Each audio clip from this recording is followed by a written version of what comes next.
अस्सलाम वालेकुम। आज की इस वीडियो में हम पॉलिटिकल साइंस का most important question past papers में बहुत बार रिपीट हो चुका है, उस क्वेश्चन को डिस्कस करेंगे। पॉलिटिकल साइंस एक ऐसा ऑप्शनल सब्जेक्ट है जिसमें पास्ट पेपर से बहुत ज़्यादा क्वेश्चन आते हैं पेपर में। तो ये क्वेश्चन पीएमएस के लिए भी और सीएसएस के पॉलिटिकल साइंस दोनों के लिए बहुत ज़्यादा इंपॉर्टेंट है। क्वेश्चन है कि role of military in Turkish politics, कि मिलिट्री का रोल, हम आर्म्ड फोर्सेस का रोल देखेंगे टर्की की पॉलिटिक्स में। अब तो नहीं है, लेकिन पास्ट में जो था तो वो किस तरह से था, हम इसकी थोड़ी सी हिस्ट्री को डिस्कस करेंगे। एंड देन हम ये देखेंगे कि किस तरह से चेंज आया टर्की में, मिलिट्री का रोल कम्प्लीटली ख़त्म हो गया और सिविलियन गवर्नमेंट को हायर रैंक मिल गया। Turkish military has been pivotal actor in the political life of modern Turkey, both in domestically and abroad. Turkey की मिलिट्री का बहुत ज़्यादा बड़ा रोल था टर्की की पॉलिटिक्स में, डोमेस्टिकली भी और अब्रॉड भी। But its role in contemporary Turkey have been curbed, लेकिन अब करंट टर्की में, अब मौजूदा जो टर्की है उसमें इस रोल को कप कर लिया गया है। मीन्स अब उनका वैसे रोल नहीं है जैसे कि पास्ट में था।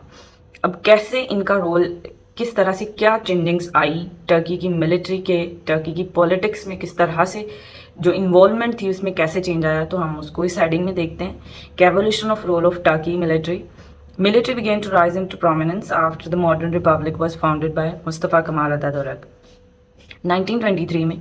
अब हम इतना भी हिस्ट्री को डिस्कस नहीं करेंगे, लेकिन वर्ल्ड वॉर 1 के बाद जैसे आपको पता है कि ओटोमन एम्पायर कम्प्लीटली डिफॉल्ट कर गई। कमाल अतातुर्क जो उस वक्त मिलिट्री में थे वो उठे और उन्होंने अपने कंट्री को किस तरह से सहारा दिया, सब ये हिस्ट्री की बातें हैं। इनको आपको इस क्वेश्चन के आंसर में मेंशन नहीं करना, आपको बस थोड़ा सा डिटेल में बताना है कि कैसे रोल था और किस तरह से चेंजिंग आई। तो military began to rise into prominence after the modern republic was founded. नया टर्की जो था वो फाउंड किया मुस्तफ़ा कमाल अतातुर्क ने 1923 में। अतातुर्क ने कम्प्लीटली सेकुलर बना दिया अपने कंट्री को आहिस्ता आहिस्ता। मींस रिलीजन का रोल बिल्कुल ख़त्म कर दिया। यूरोप में कुछ एरिया यूरोप में होने की वजह से अतातुर्क ने ऐसे ही वहाँ पर कल्चर सेटअप किया जो यूरोपियन से ही मिलता जुलता था। तो अतातुर्क की डेथ के बाद सेकुलरिज्म, बहुत ज़्यादा सेकुलरिज्म की आइडियोलॉजी डोमिनेंट होगी और जो मिलिट्री थी उनके ख्याल में कंट्री को उन्होंने ही बनाया था, because Mustafa Kemal Ataturk was part of their military. तो वो अपने आप को सोल प्रोटेक्टर समझते थे अपनी कंट्री का। सिविलियन गवर्नमेंट चलाते थे, लेकिन लीडिंग रोल जो है वो मिलिट्री का ही होता था। मींस ये बात लोगों को भी नहीं पता थी कि किस हद तक मिलिट्री किस तरह से इन्वॉल्व है उनकी कंट्री में।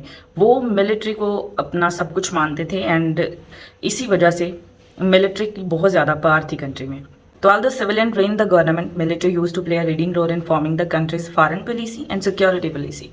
तो कंट्री की फॉरेन पॉलिसी पॉलिटिशियंस नहीं बल्कि मिलिट्री सेट कर रही थी, और कम्प्लीटली अब क्या बड़े बड़े डिसीजंस हैं उन सब के पीछे मिलिट्री ही थी, ना कि पॉलिटिकल पार्ट्स थी। मींस देखने में तो गवर्नमेंट थी, लेकिन उसको रन कौन कर रहा था? मिलिट्री। और मिलिट्री अपने आप को समझती थी कि वही हैं sole protector of their country.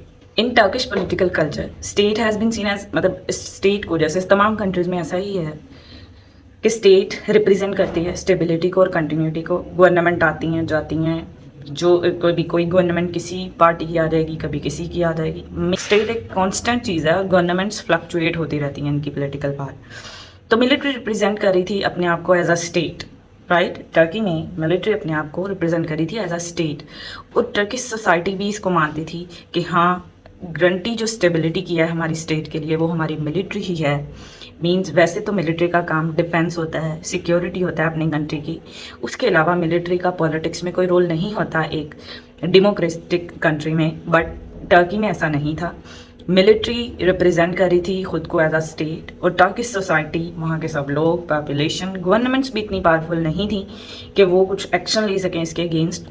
तो as a guarantor of the stability of the state अपने आप को रिप्रेजेंट करी थी military. Self declared guardians of Ataturk secular legacy, अपने आप को मिलिट्री खुद ही अपने आप को गार्डियन उन्होंने कह दिया था। किसकी लेगेसी का? अतातुर्क का। मिलिट्री एसोसिएट रही with tradition of upheaval and history of overthrowing unpopular governments at times of political chaos and economic crisis. Country में जब कभी भी कोई इकोनॉमिक क्राइसिस होता या पॉलिटिकल केओस होता, कोई भी कंट्री में इमरजेंसी है, कुछ भी है, तो उस टाइम पे मिलिट्री आगे आती और उस गवर्नमेंट को ख़त्म कर देती। बिकॉज वो अपने आप को गार्डियन कह रहे थे, उनका रोल हो रहा था। मतलब जिस तरह से हमारी कंट्री में मार्शल लॉ लगता है, इसी तरह से टर्की में भी था कि जब कोई गवर्नमेंट उनको लगता था कि सही काम नहीं कर रही, इकोनॉमिक क्राइसिस है हमारे कंट्री में, तो वो रिस्पॉन्सिबिलिटी मिलिट्री समझती थी कि अब हमें अपनी कंट्री की हेल्प के लिए आगे जाना चाहिए। तो डेमोक्रेटिक कंट्रीज में तो ऐसा नहीं होता। तो अभी हम डिस्कस करेंगे कि किस तरह से कैसे कैसे मार्शल लॉज लगे टर्की में, कौन कौन से मार्शल लॉ और किस किस टाइम पे लगे, किस तरह से। तो टीएसके टर्की लैंग्वेज में टर्किश आर्म्ड फोर्सेस को कहा जाता है, टीएसके। तो कंट्री में ऑलमोस्ट 3 to 4 1960 से लेकर 1980 तक 3 कोज हुए ऑफिसर्स की तरफ से। तीनों के तीनों कोज में मिलिट्री ने यह क्लेम किया कि Islam was becoming involve in the political sphere. Turkiye is an Islamic country, लेकिन जैसे आपको बताया कि कमाल अतातुर्क ने उस्मानिया सल्तनत के ख़त्म होने के बाद उसको कम्प्लीटली सेक्युलर कर दिया था। तो नहीं चाहते थे कि किसी भी तरह से गवर्नमेंट के कामों में इस्लाम किसी भी तरह आए पॉलिटिकल स्फीयर में। तो जितनी बार भी 1960 से 1980 के ड्यूरेशन 20 ईयर्स में 3 कोज हुए, मीन्स 3 बार मार्शल लॉ लगा, और तीनों बार रीज़न यही मिलिट्री ने क्लेम की कि इस्लाम इन्वॉल्व हो रहा है पॉलिटिकल स्फीयर में। तो मिलिट्री की प्रेस्टीज एंड स्टेटस टर्की में उस टाइम पे इतना ज़्यादा हो गया था कि बहुत ज़्यादा लार्ज प्रोपोर्शंस में पीपल वर सपोर्टिंग देम, आवाम उनके साथ थी। इससे बड़ी बात और क्या हो सकती है।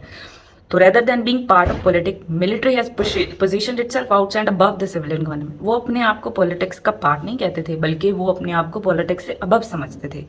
और क्लियर स्टेक था उनका डिसीजन मेकिंग प्रोसेस में कि सिर्फ वो अपने आप को डिफेंस या सिक्योरिटी में नहीं, बल्कि पॉलिटिकल डिसीजन मेकिंग का पार्ट भी समझते थे।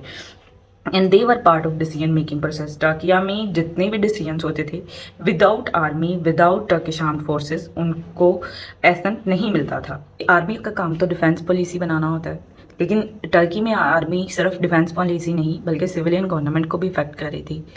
लेकिन टीएसके का जो सिक्योरिटी कंसेप्ट है वो इस तरह से था कि वो उनके अकॉर्डिंग सिक्योरिटी में मींस उनकी जो डोमेन है पार्स की, वो बहुत ज़्यादा ब्रॉड थी, कोई लिमिट नहीं था उसके ऊपर।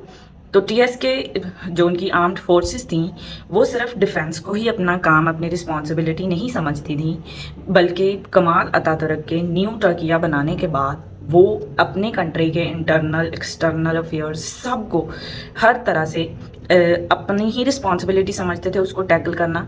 एंड और किसी भी थ्रेट को, जो इंटरनल था या एक्सटर्नल था, वो उसको कमालिज्म, जो एक कमाल अतातुर्क की जो पॉलिसी थी, जैसे उसने सेकुलर बना दिया अपने कंट्री को, तो उसकी फ़िलासफ़ी को कमालिज्म फ़िलासफ़ी कहा जाता है, तो उसको थ्रेट समझते थे। मतलब अगर थोड़ा सा भी कोई इस्लामिक हो गया पॉलिटिकल का जो पार्ट था, जैसे प्रेसिडेंट या प्राइम मिनिस्टर, तो वो उसको थ्रेट समझते थे फॉर देयर कंट्रीज पॉलिसीज। तो सिंस द फर्स्ट को इन 1960 इट एक्ट एज गार्डियंस। मतलब जैसे ही पहला 1960 में उनको वो गवर्नमेंट नहीं पसंद आई, उन्होंने मार्शल लॉ लगा दिया और अपने आप को गार्डियन कह दिया कंट्री का। तो मिलिट्री की बहुत ज़्यादा पावरफुल पोजीशन थी in the affairs of state and been able to decide the fate of government and politicians, ऐसे ही जैसे नॉन डेमोक्रेटिक कंट्रीज में होता है। Political influence of TSK has largely rested on its institutional autonomy within state support from civilian groups. तो ये सारा कुछ किस वजह से था?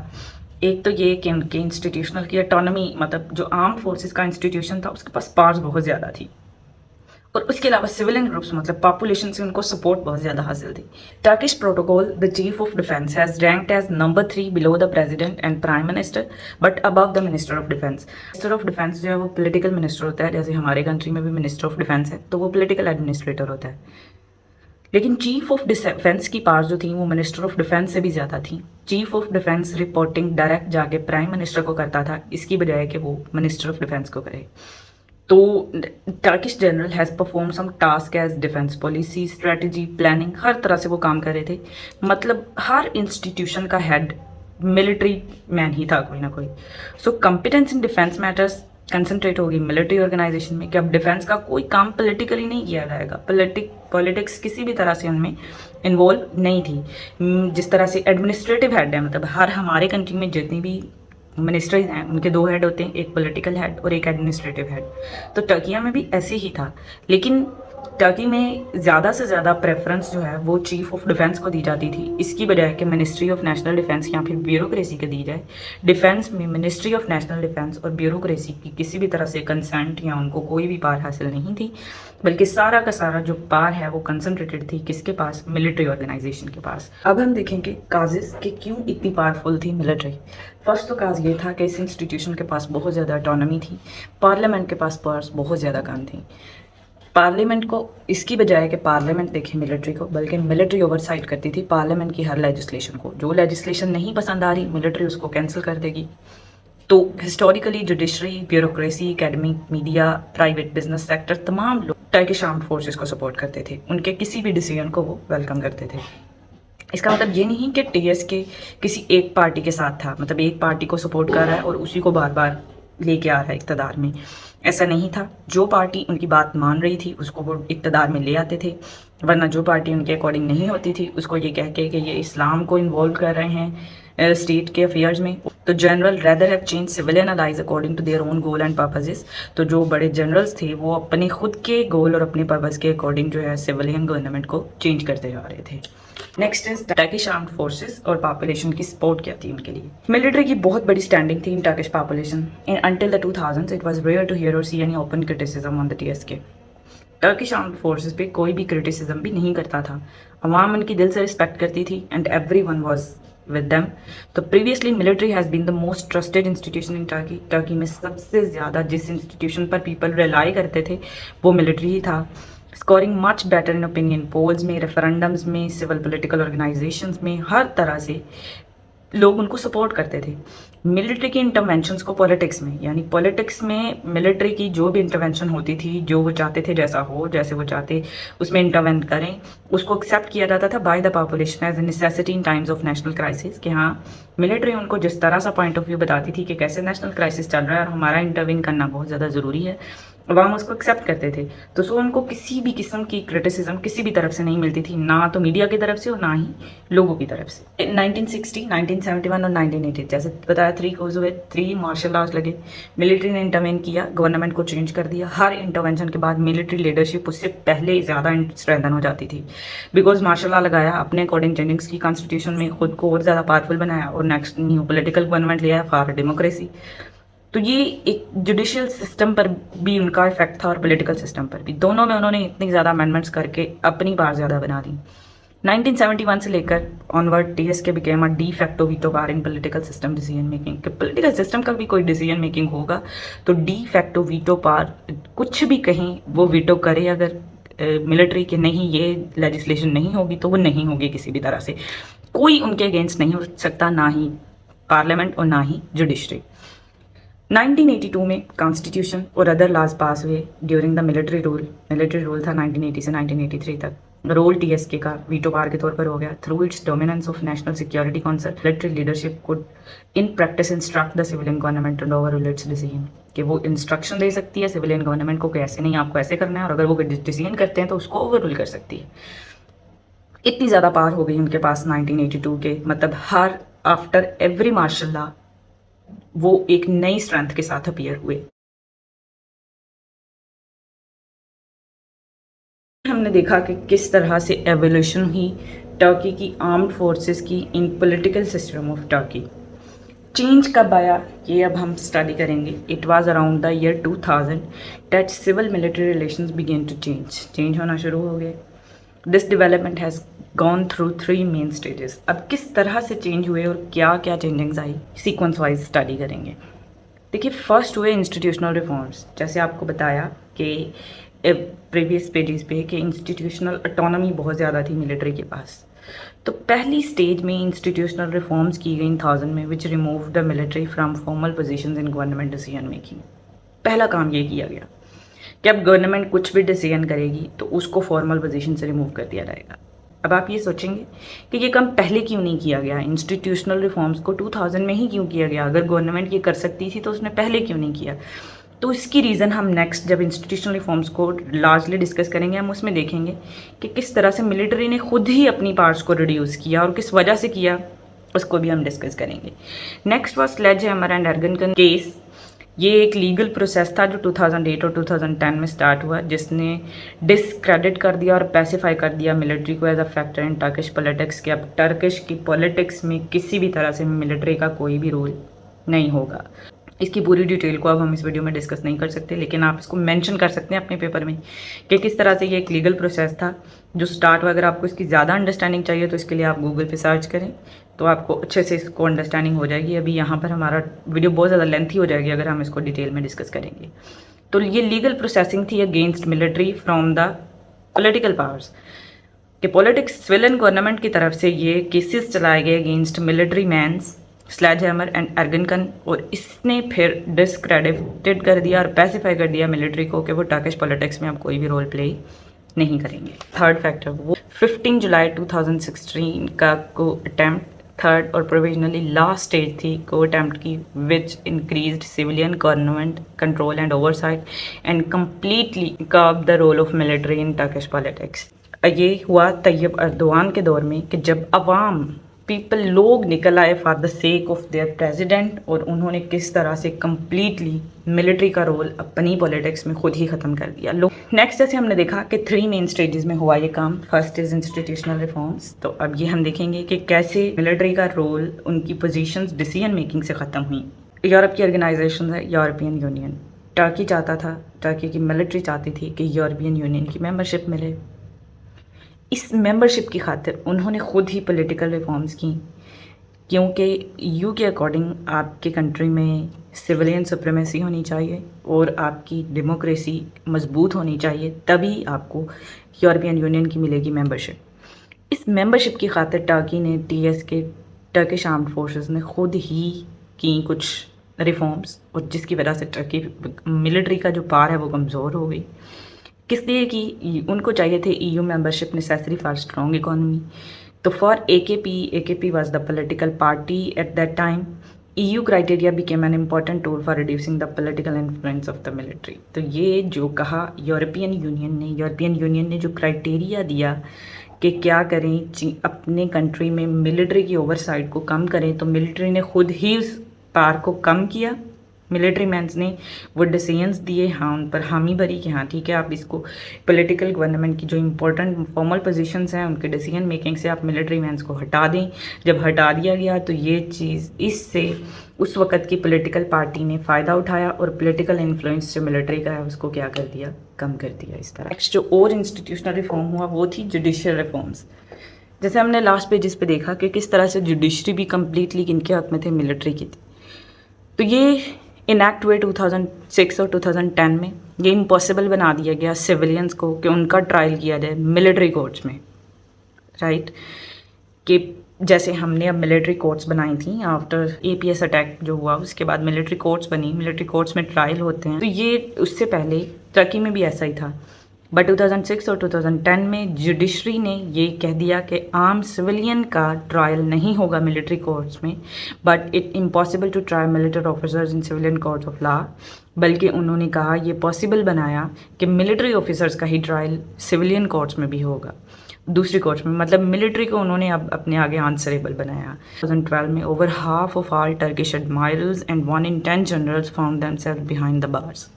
तो ये बहुत बड़ी रिफॉर्म्स थी जिसमें मतलब वो ही EU की वजह से, ये बेसिकली EU की मेंबरशिप हासिल करने के लिए हुआ कि टर्की की आर्मी की पावर्स रिड्यूस हुई। तो उसके बाद पॉलिटिकल पार्टी ने कंप्लीट फ़ायदा उठाया और कंप्लीट जो रिफॉर्म्स वो कर सकते थे उन्होंने की।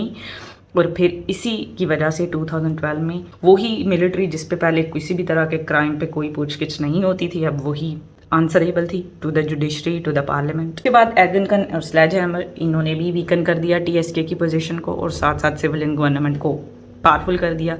Many discharges of the officer that followed in their wake make it easier for Erdogan to assert influence in senior positions in the armed forces.